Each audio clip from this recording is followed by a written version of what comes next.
Doctor Anshita Singh Rathore. हमारे आसपास बहुत सारे लोगों को हमने देखा है कि उन्हें कालापन, पिगमेंटेशन, झाइयाँ ये सब हो रहा है। किसी को मुंह के आसपास काला हो रहा है, किसी को यहाँ चीक्स के आसपास हो रहा है, गालों पर, नोज़ के across, forehead, neck, between the thighs, under arms या के बगलों में कई जगह पे कालापन हम देखते हैं, बच्चों को, बड़ों को, सब जगह। इसके कारण जानते हैं। बिफोर आई स्टार्ट मैं बताना चाहती हूँ कि पिगमेंटेशन स्किन से रिलेटेड बिल्कुल भी नहीं होता है, ये स्किन डिजीज होती ही नहीं है।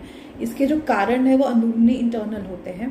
तो अगर हम कारण को आइडेंटिफाई करें और अंदर की प्रॉब्लम सॉल्व करें तो वो पिगमेंटेशन कम हो के फेड आउट हो जाता है और गायब हो जाता है। और उसके लिए आपको कोई एक्सपेंसिव क्रीम लगाना या महंगे महंगे 40,000 के ट्रीटमेंट्स कराना, पीलिंग्स कराना और बहुत सारे हार्मफुल और एक्सपेंसिव ट्रीटमेंट है जो बहुत से लोग तो अफोर्ड भी नहीं कर पाते और बहुत से लोग लेना भी नहीं चाहते, वो आप अवॉइड कर सकते हैं। So let's start with the forehead.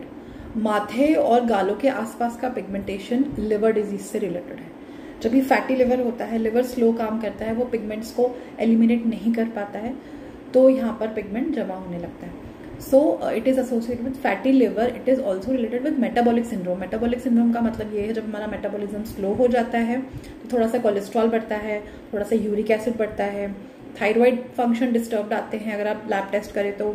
इसके अलावा पेट के आसपास चर्बी बहुत बढ़ जाती है, ये सब, थोड़ा सा ब्लड प्रेशर भी बढ़ता है। और ये इंडियन मेल्स में बहुत कॉमन है। इंडियन फीमेल्स में भी जिनको थायराइड या पीसीओडी का प्रॉब्लम है उन्हें मेटाबॉलिक सिंड्रोम के सिम्टम दिखाई देते हैं। तो ये हो गई लिवर की बात। उसके बाद आते हैं नोज के बीच में। नोज और चीक्स पे होने वाला पिगमेंटेशन जो है वो ज़्यादातर हार्मोनल डिस्टर्बेंस से होता है। बहुत सारी फीमेल पेशेंट्स को ये सेकेंड डिलीवरी के बाद या 1-2 बार एबॉर्शन डिलीवरी 2-3 हो गए उसके बाद उनको ये चालू होता है। So when we give an internal medicine to correct that hormonal disturbance, ये गायब हो जाता है। इसके बाद हाँ, नोज के ऊपर पिगमेंटेशन का एक कारण और है, जिन्हें सर्दी और साइनस की प्रॉब्लम है और वो दिन भर रफ नैपकिन, खुरदुरे से नैपकिन से या हाथ से ऐसे नोज पोंछते हैं, उसकी वजह से, फ्रिक्शन की वजह से यहाँ पर, केवल यहाँ पर पिगमेंट्स डिपॉजिट होने लगते हैं। अब आते हैं मुंह के आसपास, इस एरिया में। इस एरिया में पिगमेंटेशन जो है वो ज़्यादा करके आयरन, B12 और फॉलिक एसिड, इन तीनों के डेफिशिएंसी से होता है। और एक बात आप समझिए, ये तीनों डेफिशिएंसी एक साथ होती है शरीर में।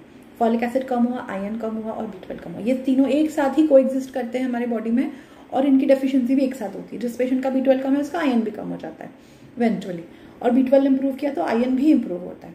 सो ये जो कालापन है ये डेफिशिएंसी से होता है। जैसे ही हमने उसके सप्लीमेंट्स और डाइट इंप्रूव करी तो वो कम हो जाता है। सप्लीमेंट्स आप जिंदगी भर नहीं खा सकते, पर इसकी डाइट पे आप लाइफ टाइम ध्यान दीजिए। वो चीज़ें जो हमारे घर में, हमारे किचन में मौजूद हैं, उस पर आप फोकस करिए and you will get good result. इसके बारे में हमारे और भी वीडियोस हैं, ब्लॉग भी हैं, आप उसे देख सकते हैं फॉर द डाइट। नेक, गर्दन के पीछे का पिगमेंटेशन जो है वो इंसुलिन रेजिस्टेंस की वजह से होता है। दैट मीन्स आपका बॉडी ठीक तरह से इंसुलिन बना नहीं पाता है। This is also state of pre diabetes, मतलब डायबिटीज होने के पहले वाली स्टेट। मतलब वो आपको बता रहा है कि डायबिटीज हो सकती है। ध्यान रखिए, कॉशियस रहिए, डाइट इंप्रूव करिए, मेटाबॉलिज्म इंप्रूव करिए, एक्सरसाइज करिए। अगर ओवरवेट है तो वेट लूज करिए, ठीक है।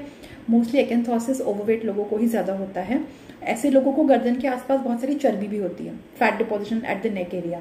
अगर आप वो देख रहे हैं तो आप तुरंत अलार्म हो जाइए और आप तुरंत अपना एक्सरसाइज, डाइट चेंजेस, कार्बोहाइड्रेट थोड़ा सा कम करिए अपनी डाइट में। इसके अलावा जो आप एक्स्ट्रा जंक खाते हैं, जैसे चाय के साथ बिस्किट, आते जाते स्नैक्स, केक खा लिया, ये खा लिया, वो खा लिया, ये बिल्कुल कम कर दीजिए। You will see lot of difference कि आपका वेट भी कम होगा और स्किन भी क्लियर होगी। थाइस के बीच में होने वाला जो पिगमेंटेशन है वो ज्यादा करके फंगल इन्फेक्शन के बाद होता है।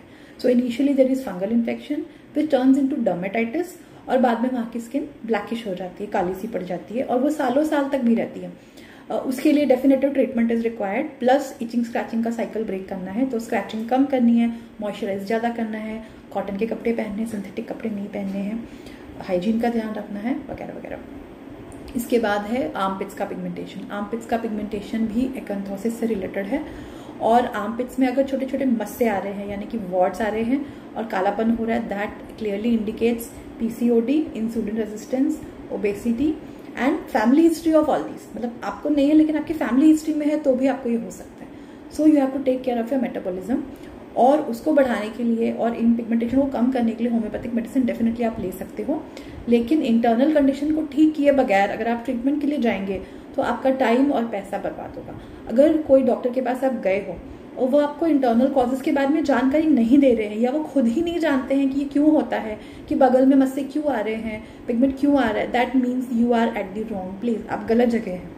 अगर वो डॉक्टर इंटरनल हेल्थ इंप्रूव करने के बारे में आपको नहीं बता रहे हैं, मतलब आपका ट्रीटमेंट फेल होने वाला है। आप इस बात को समझ लीजिए। महंगी से महंगी क्रीम भी उसको सॉल्व नहीं करेगी। लोकल एप्लीकेशन के लिए हम भी देते हैं किसी किसी पेशेंट को local application to get fast results, कि ठीक है इंटरनल मेडिसिन भी दिया, लोकल भी दिया, दोनों एक साथ अच्छे से काम करता है।